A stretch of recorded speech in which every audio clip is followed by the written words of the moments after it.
Сәлем достар, біз бүгін present perfect және past simple'дың ерекшеліктерін үйренетін боламыз. Және present perfect'тің формулаларын нақты үйренетін боламыз.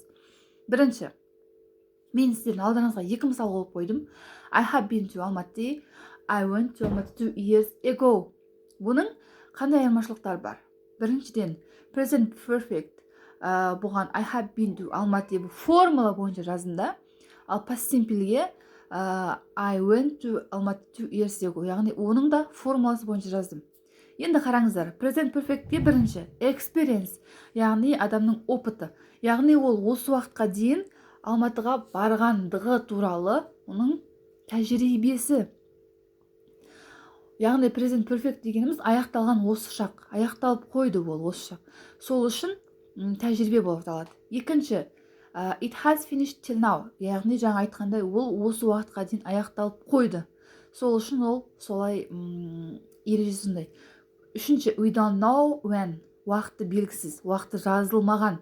Егер уақыты жазылмаған болса, ол present perfect болады. Келесі, I went to Almaty 2 years ago, яғни бұл жерде when, қашан екен білеміз. 2 years ago екен біз өте жақсы біліп тұрмыз.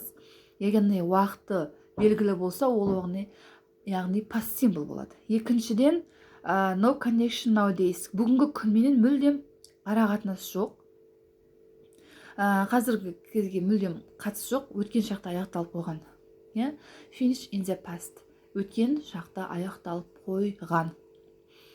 Енді өздеріңіз көріп тұрғандарыңыздай, past simple мен present perfect'нің айырмашылықтары осындай. Ал енді алдарыңызға present perfect'нің жалғастыратын болсақ, I have been to Almaty, яғни мен Алматыда болғанмын. Өмірімдегі бір рет болған тәжірибе, өмірдегі нәтиже, ол бұрын болған, қазірге дейін аяқталған, және де қай уақытта болғаны көрсетілмеген. Міне осы бізде present perfect деп аталады. Келесі, яғни бұл жерде ережесін айтып кеттім. The present perfect tense, ол аяқталған осы шақ, қолданылған сөйлемдерде істің аяқталған баяндалып, бірақ уақыт көрсетілмеуі мүмкін. Яғни біз осыны present perfect, яғни аяқталған осы шақ деп атаймыз. Мұнда формуласы бар, көрсетілген. Жалпы present perfect'тің формуласы қиын емес. Have етістігімен қолданылады. Біріншісін қарамыз. I, you, we, they, have формасымен және verb 3, яғни үшінші жақ, етістіктің үшінші жағымен қолданылса, he, she, itқа have'тан has формасы ауысып, verb формасымен қолданылады. I, яғни есімдіктің I, you, we, theyға have формасы қолданылса, he, she, itқа has формасы қолданылады екен. Ал болымсыз түрде де дәл осындай have not, has not, яғни өзінің айырмашылықтары бар. Бұның қатты көп қиыншылықтары жоқ. Қазір мысалдар келтіреміз, мен түсініп аласыздар. Ал сұраулы сөйлемінде алдына бірінші етістік шығып кетеді, көмек етістік. Сөйтемізде have, I, you, we, they, verb 3, has, he, she, it, verb 3. Қазір мысалдарын көреміз, достар. Міне, I have played, мен ойнадым, мен ойнап келдім, мен ойнап болдым деген мағынаны аударылады ғой. We have played, you have played, she, he, it has played, she has played болады, they have played. Яғни бұл жерде he, she, it қалғанда has қолданады, қалған есімдіктерге have формасы қолданады екен. Ал мынау сұрау белгісі. Сұрау белгісінде де have I played, және жаңа have етістігі алдына шығып кетеді де, ортасында міндетті түрде есімдік, сосын барып етістік, яғни үшінші жалғаулы етістік қолданылады екен. Міне өздеріңіз көріп тұрғандарыңыздай жазып алсаңыздар болады. He, she, it'тің де формасы алдына has етістігі шығып кетеді де, қалған жерде есімдік және verb 3 формасы қолданылады екен.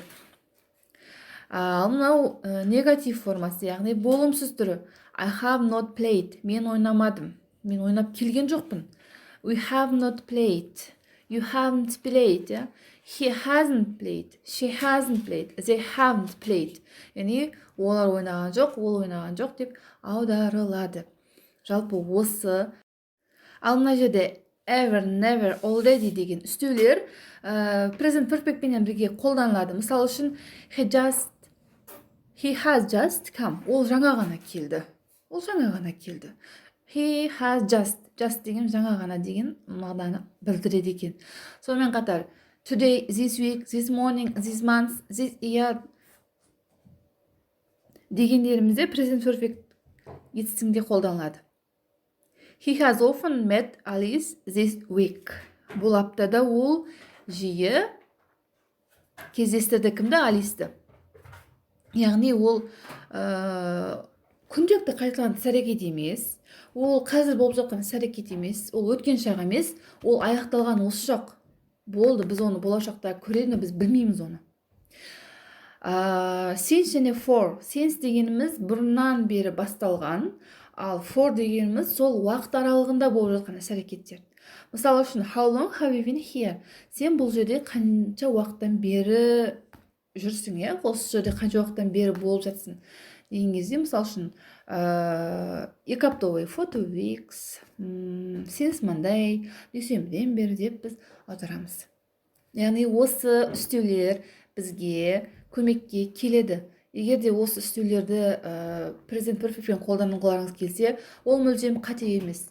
Керісінше сөйлемді мән келтіріп, сөйлемге шырай келтіреді. Жалпы достар, осы аларыста келесі грамма, яғни келесі грамматикалық тақырыбымыз бізде ол past simple. Past simple'дың to be формасы irregular form, бұрыс етістіктер формаларын біз келесі сабақта өтетін боламыз. YouTube арнама тіркеліп, лайк басып, комментарий жазып кетіңіздер.